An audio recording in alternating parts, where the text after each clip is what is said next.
محمد صلى الله عليه وسلم وعلى آله وصحبه ومن اهتدى بسنته إلى يوم الدين. أما بعد. Al-mukarramun wa ta'zimun, para guru, para alimin, para kiai, para ulama, segenap para jamaah Masjid Al-Mujadid yang sama dirahmati dan dimuliakan Allah. Bersyukur pada Allah, subuh yang penuh dengan kemuliaan dan keberkahan ini kita dikumpulkan dalam satu tempat di masjid yang sama-sama kita cintai ini dalam rangka menunaikan kewajiban kita sebagai hamba Allah, yaitu menjalankan ketaatan kita, melaksanakan ibadah salat subuh secara berjamaah. Waktu subuh digambarkan oleh Nabi sallallahu alaihi wasallam, majtama'al malaikatul lail wa malaikatul nahar fi salatil fajr. Berkumpulnya dua malaikat, baik itu malaikat malam maupun malaikat siang, berkumpulnya di waktu fajar, di waktu subuh. Maka kata para ulama, tidaklah malaikat berkumpul kecuali mereka akan melakukan beberapa hal. Yang pertama, malaikat berkumpul itu tidak lain adalah untuk mendoakan setiap hamba-hamba Allah yang saleh yang datang menunaikan kewajiban salat subuh, didoakan keampunan kepada Allah Subhanahu wa taala. Kita berdoa kepada Allah, mudah-mudahan yang hadir pada subuh kali ini diampuni dosanya Allah Subhanahu wa taala. Yang kedua, malaikat juga mendoakan rahmat. Semoga kita semua dilimpahkan rahmat dan berkah dari Allah Subhanahu wa taala. Para jamaah sekalian yang dimuliakan oleh Allah, alhamdulillah atas izin Allah saya bisa silaturahim di keluarga besar Masjid Al-Mujadid ini. Mudah-mudahan silaturahim ini bisa meningkatkan kualitas iman dan ukhuwah di antara kita. Tema yang kita akan kaji pada kesempatan subuh yang penuh dengan kemuliaan ini adalah meneladani akhlak Rasulullah sallallahu alaihi wasallam. Kita berada di penghujung bulan Maulid, bulan kelahiran Nabi, Rabiul Awwal. Bulan ini adalah bulan yang agung. Agungnya bukan karena bulan, tapi karena kelahiran seorang manusia yang digambarkan dalam Al-Quran rahmatan lil alamin, membawa rahmat bagi seluruh alam. Jadi bukan Islamnya yang rahmatan lil alamin, tapi Rasulullah arsalnaka rahmatan lil alamin. Tidaklah aku mengutus engkau ya Muhammad malaikat untuk menjadi rahmat bagi seluruh alam. Jadi Nabi Muhammadlah penyebab rahmatnya itu. Rasulullah membawa ajaran Islam, maka ajaran Islamnya pun menjadi rahmat bagi seluruh.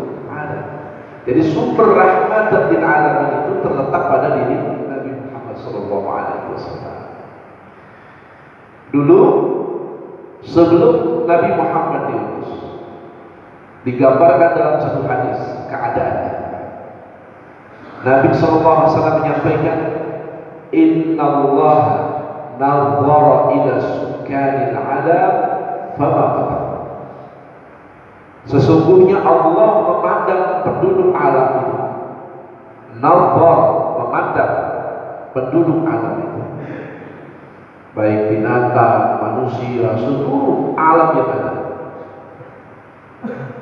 dengan pandangan yang amat sangat murka.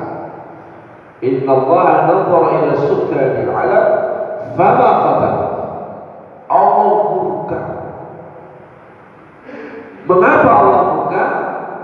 Tentu karena bengkoknya umat manusia di dalam menjalankan tugas utamanya di atas muka bumi, yaitu ibadah. Wa ma khalaqtul jinna wal insa illa liya'budun. Kepada siapa Allah memandang dengan kemurkaan itu? Arabahu, pertama, khususnya penduduk Arab. Wa ajamahu, dan Arab, artinya seluruh manusia. Illa baqaya min ahli kitab, kecuali sedikit dari kalangan ahli kitab. Maka para ulama menjelaskan hadis ini. Kata para ulama maknanya adalah bahwa zaman itu disebut dengan zaman kegelapan, zaman jahiliyah. Jadi jahiliyah itu, para jamaah sekalian, jangan digambarkan jahiliyah itu tidak bisa baca, tidak bisa menulis saja. Sebab kalau jahiliyah diartikan tidak bisa membaca dan tidak bisa menulis saja, faktanya bahwa baca dan tulis bukan alat ukur kemajuan dan kecerdasan satu masyarakat, Pak, pada masa itu. Kalau di Indonesia mungkin orang nggak bisa baca, nggak bisa tulis, wah ini bodoh ini, betul. Tapi di Arab itu nggak bisa baca, nggak bisa tulis, belum tentu bodoh, Pak. Faktanya Rasulullah, Nabi kita tidak bisa baca, tidak bisa tulis. Itu fakta yang tidak bisa dibantah. Dan Rasulullah diutus oleh Allah bukan di tempat yang imperium peradabannya maju saat itu.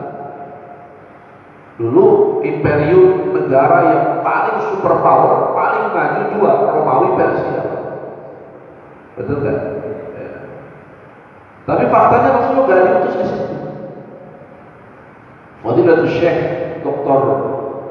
Ramadan Al-Buti rahimahullah ta'ala, beliau menjelaskan hikmah mengapa Allah tidak mengutus Rasul terakhir ini yang diturunkan dari dua peradaban maju saat itu, yaitu Romawi Persia. Apa kata dia? Agar tidak ada alasan bagi kita mencari-cari kelemahan Muhammad SAW dari sisi latar kehidupannya. Kalau dia diutus dari wilayah Persia, orang akan beranggapan, oh wajar, itu memang negara para pemikir. Sehingga boleh jadi apa yang ada di dalam Al-Quran maupun hadis yang dikeluarkan oleh Nabi Muhammad hasil rekayasa pikiran saja. Andai Allah Subhanahu wa ta'ala mengutusnya di negeri Romawi, orang akan beranggapan, oh wajar, karena memang Romawi banyak ahli kitab di sana. Ya boleh jadi di sana ada berbagai macam penyimpangan terjadi. Bisa jadi Al-Quran yang dibawa Nabi Muhammad dan hadis Nabi itu adalah hasil dari penyimpangan orang-orang Romawi. Kan bisa begitu. Tapi faktanya Allah turunkan Nabi Muhammad di tempat yang jauh dari dua peradaban besar. Bahkan bisa dikatakan Arab itu pada masa itu sampai digambarkan oleh Al-Quran Karim. Mereka itu kafirnya kafir banget, munafiknya munafik banget. Itu Arab. Jadi bukan separuh-separuh. Apa kafirnya nggak separuh-separuh. Kalau kita kan di Indonesia masih malu-malu, ya. Saking malunya, oh orang kafir nggak mau disebut kafir. Apa sudah non-muslim gitu ya. Ini bagian dari toleransi kita. Urusan agama dia kan agama dia, agama kita. Lakum dinukum waliyadin, gak mau disebut kafir. Kita tanya, itu lakum dinukum waliyadin ada di surat apa? Surat kafir itu. Quran saja nyebut kafir, kenapa kita jadi ragu menyebut kafir ya? Kafir itu bahasa lembut dalam Quran. Artinya menutup, tertutup. Kalau tertutup, menutupi, artinya bisa terbuka atau tidak? Bisa, satu saat bisa terbuka, gitu. Kalau non muslim bingung juga gitu. Kalau non muslim mungkin bisa jadi selamanya sampai mati, yang nggak ada Islam. Tapi kalau kafir mungkin saja terbuka, artinya pada hidayah Allah, kan begitu. Kafir itu bahasa lembut, Pak. Cuma di kita aja kadang-kadang dibawain sama orang yang rada keras. Kafir, orang berasanya kafir itu keras, intonasinya yang keras, maknanya lembut kafir itu. Ya Pak ya, kitanya sudah terbiasa dengan intonasi kalau dibawainnya menggelegar dianggap itu keras, intonasinya maknanya malah lembut itu. Nah, jangan salah bawa intonasi, Pak. Salah orang salah persepsi, salah paham itu. Ya. Jadi orang Arab itu, Pak, begitu sebelum diutusnya Nabi Muhammad, mereka berada dalam satu keterbelakangan luar biasa. Tapi keterbelakangan itu bukan dalam konteks ilmu pengetahuan.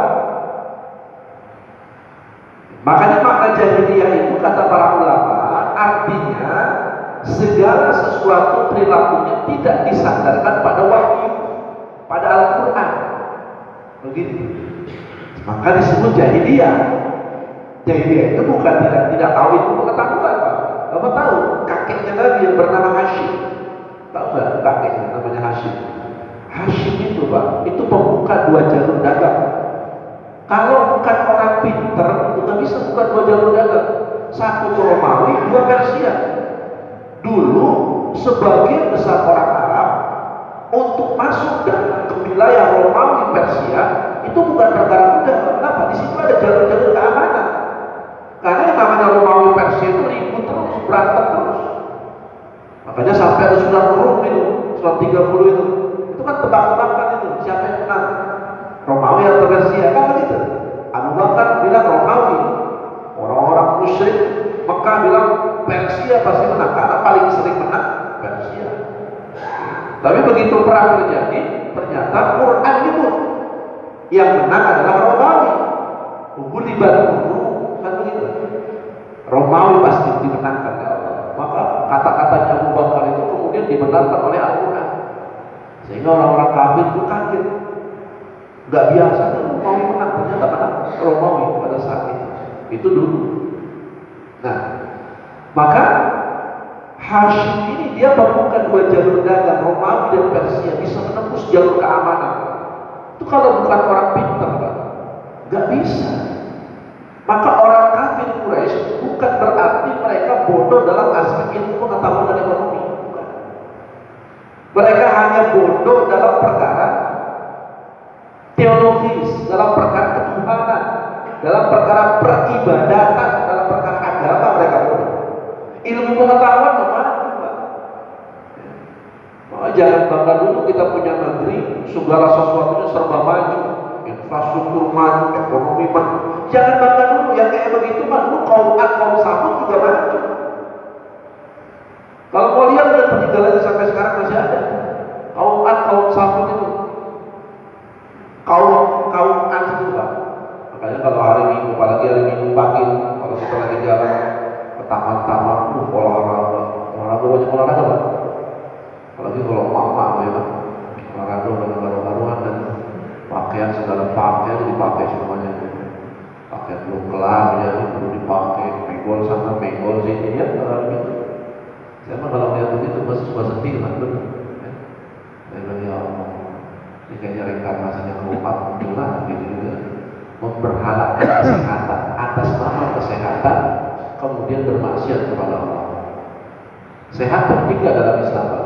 Tapi bukan berarti menghalalkan segala cara. Demi atas nama kesehatan orang membuka auratnya selebar-lebarnya. Begitu caranya. Nah, saya kalau lihat begitu cuma sedih, lihat. Ini kayaknya di reinkarnasinya kaum Ad muncul lagi. Kaum Ad itu, Pak, saking sehatnya, saking gagah perkasanya, itu nyabut pohon korma tangan satu, Pak. Apa nggak keren, Pak? Pohon korma, Pak, bukan pohon pisang, pohon korma.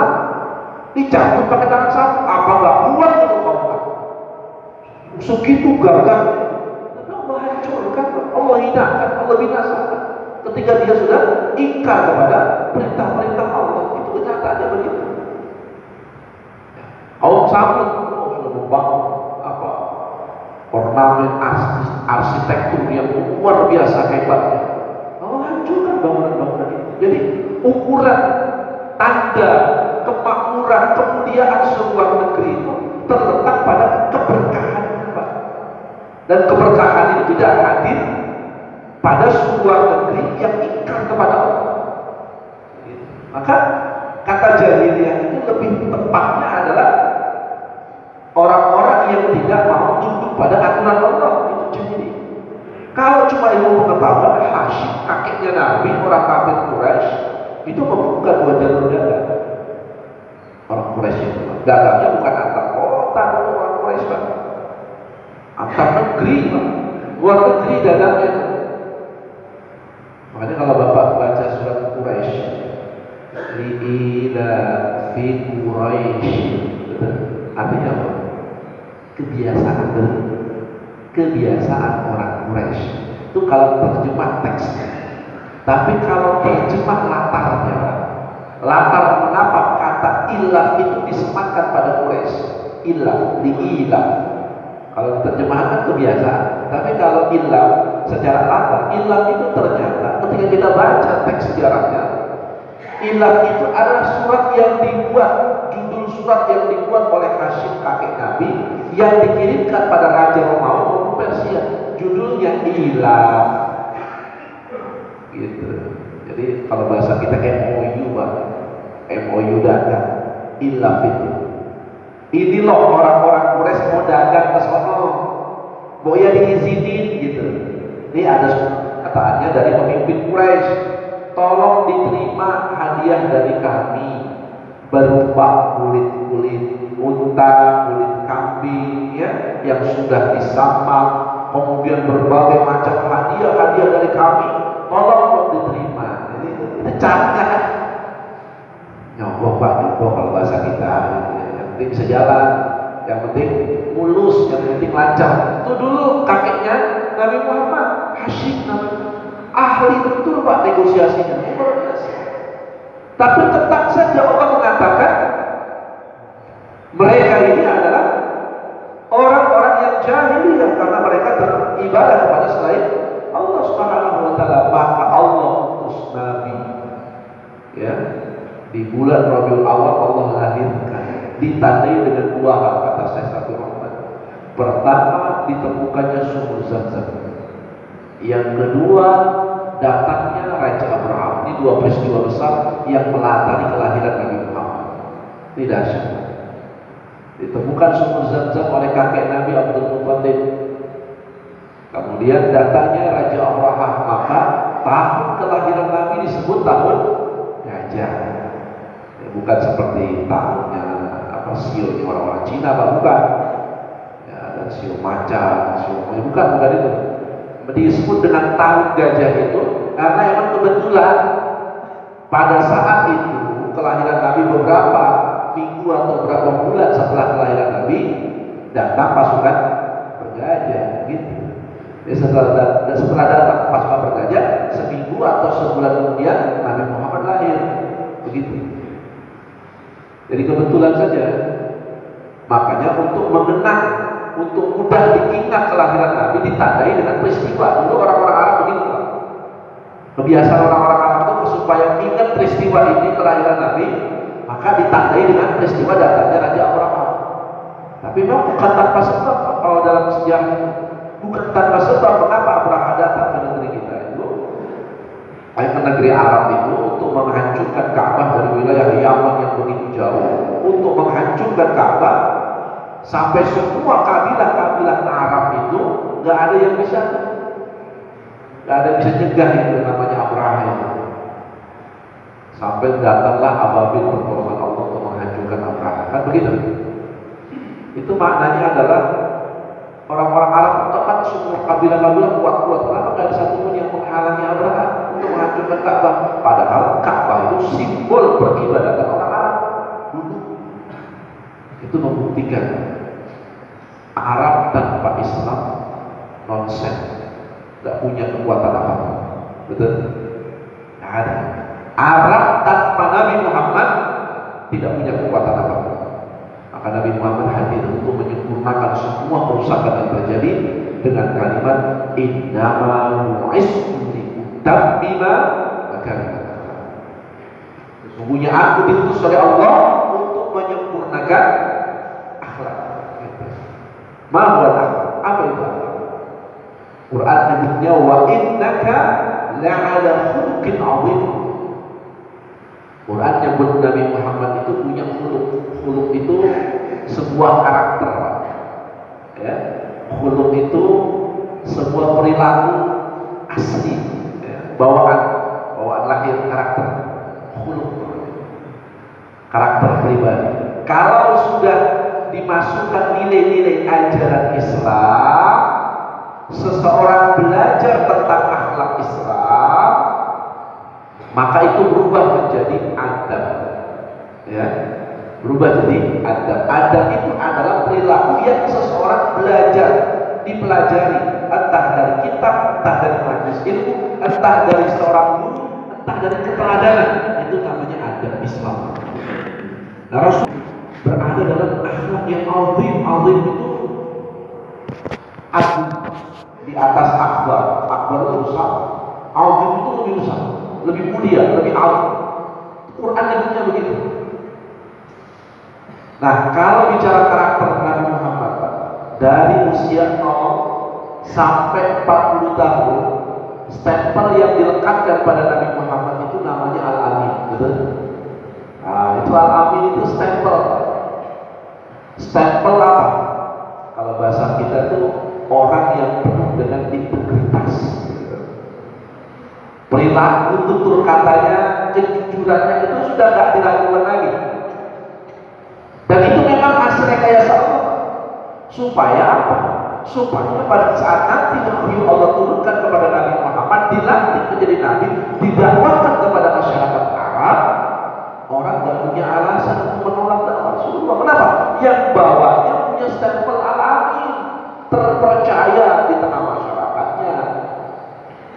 Stempel Al-Amin itu bukan setahun 2 tahun Pak kebangunnya, 40 tahun. 40 tahun Rasulullah membangun stempel Al-Amin itu, sehingga masyarakat Arab pada saat itu sampai-sampai ada peristiwa sebelum dilantiknya menjadi nabi, ada peristiwa namanya pemugaran Ka'bah. Ya, ada Bapak pernah baca sejarah Nabi Muhammad? Itu ada pemugaran Ka'bah. Ka'bah itu direnovasi. Nabi usianya umur 38 tahun waktu itu. 2 tahun lagi dilantik jadi nabi. Pada saat pemugaran Ka'bah itu, orang-orang hampir campur bedak. Siapa yang akan meletakkan setelah dipugar, direnovasi karena terjadi banjir pada saat itu. Akhirnya direnovasi Ka'bah. Setelah selesai direnovasi, dipasangkanlah isma Ka'bah, isma kain Ka'bah itu. Nah, semua kabilah rebutan mau berantem. Bukan cuma mau berantem, mau terjadi pertempuran. Bahkan di antara mereka sampai mengeluarkan darahnya, kemudian dikeluarkan di tangannya, ditempelkan di pinggir Ka'bah. Ya, demi Allah, kalau bukan kabilah kami yang meletakkan kiswah Ka'bah, lebih baik kita perang mati berkalah-kalah di sini. Oh, coba ribut mereka, hampir pertumpahan darah terjadi. Datang Nabi Muhammad itu belum jadi nabi, usia 38 tahun. Bawa apa? Bawa stempel Al-Amin itu. Apa kata Rasulullah? Baik tuan-tuan, bagaimana kalau kita bagikan, kita bagi rata saja. Siapa yang datang lebih awal besok pagi ke tempat ini, maka dia yang paling pantas, kabilah itu yang paling pantas, atau pribadi itu yang paling pantas yang meletakkan kiswah Ka'bah. Bagaimana? Setuju nggak? Setuju. Wah, ini keputusan yang adil nih. Akhirnya orang laki-laki semua malam mereka pada tidur, begitu pagi datang, begitu pagi buta. Orang-orang begitu datang, sebelum mereka datang, Nabi Muhammad menempel di pinggir Ka'bah. Apa itu? Ibadah. Cuma ibadahnya ya tutur tinular kan, dituturkan dan ditularkan, kan begitu. Nah, orang Arab itu belum turun wahyu, ibadahnya tutur tinular Pak. Gimana bapak gua ya? Bukan nenek moyang gua begini, ya gua begini, gitu tuh. Itu dulu ibadahnya orang Arab sebelum datang wahyu. Sampai Al-Walid, salah seorang kaum Hanafiyun dulu ada kaum Hanafiyun namanya sebelum Nabi Muhammad diutus. Hanafiyun itu orang yang mengikuti bidat Ibrahim. Betul-betul mereka ibadahnya menjauhi dari segala penyembahan terhadap berhala. Yang di saat itu Mekah, Ka'bah itu, sekitaran Ka'bah itu diliputi dengan penyembahan terhadap berhala. Dan juga ada kaum Hanafiyun. Mereka nggak ikut itu. Dia ikutin bidat Ibrahim. Itu sampai Al-Walid mengatakan begini Pak, di depan Ka'bah dia ngomong begini, lagi mau sujud. Wahai Tuhan semesta alam, sebenarnya aku tahu kau ada, gitu. Tapi aku tidak tahu gimana cara beribadah kepada. Saking bodohnya masyarakat Arab Pak. Ka'bah ada di depan mata itu Pak.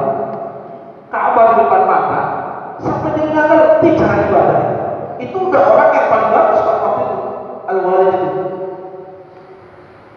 Sebenarnya aku tahu, yakin betul kau ada. Tapi aku nggak ngerti cara ibadah kepada Engkau. Makanya Pak, sungguh-sungguh kita datang ke sini, sujud kita kepada Allah.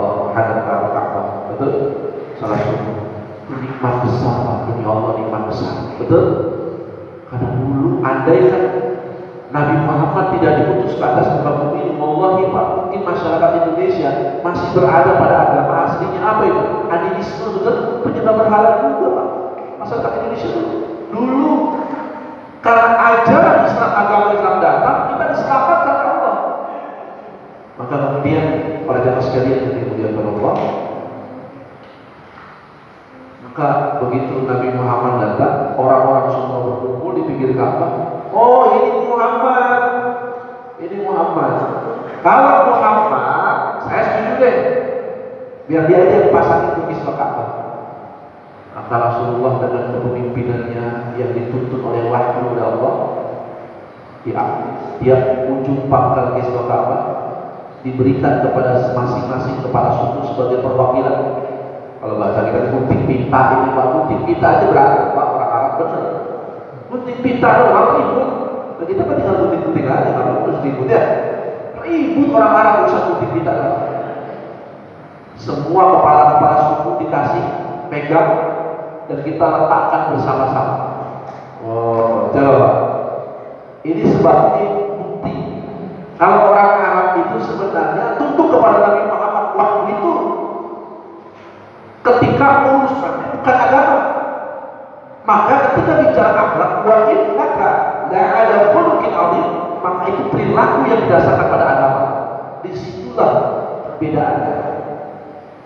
Begitu nanti berapa tahun kemudian Nabi mendakwahkan agama Islam di tengah masyarakat Mekah, ada dakwah sir selama lebih kurang sekitar 3 tahun. Ada dakwah jahar, dakwah secara terang-terangan. Apabila dakwah jahar, perintah dari Allah, ya, Nabi diperintahkan oleh Allah, wa anzir ashiratal aqrabin, dakwahkanlah orang-orang yang terdekat. Itu ya dakwah sir 3 tahun. Begitu dakwah jahar, Nabi diperintahkan dakwahkanlah manusia secara terang-terangan. Maka Nabi tidak lagi sembunyi-sembunyi. Nabi naik ke atas bukit Safa, naik ke bukit Safa. Kemudian Nabi menyampaikan dengan kalimat, ya ma'syar Quraisy. Maka semua orang-orang Quraisy kumpul Pak. Itu panggilan. Kalau itu disebut dengan woro-woro, panggilan yang kalau dipanggilkan di atas bukit Safa, itu tandanya ada berita penting. Bahkan orang-orang yang tidak bisa hadir pun mengutus budak-budaknya untuk datang. Itu berita apa? Muhammad mau ngasih berita apa? Maka Rasulullah mengatakan begini, wahai orang-orang Quraisy, apakah kalian percaya kalau di balik bukit ini ada sekelompok pasukan berkuda yang akan menyerang kalian? Orang-orang Quraisy lantas mengatakan, kalau engkau yang Muhammad yang ngomong, kalian percaya?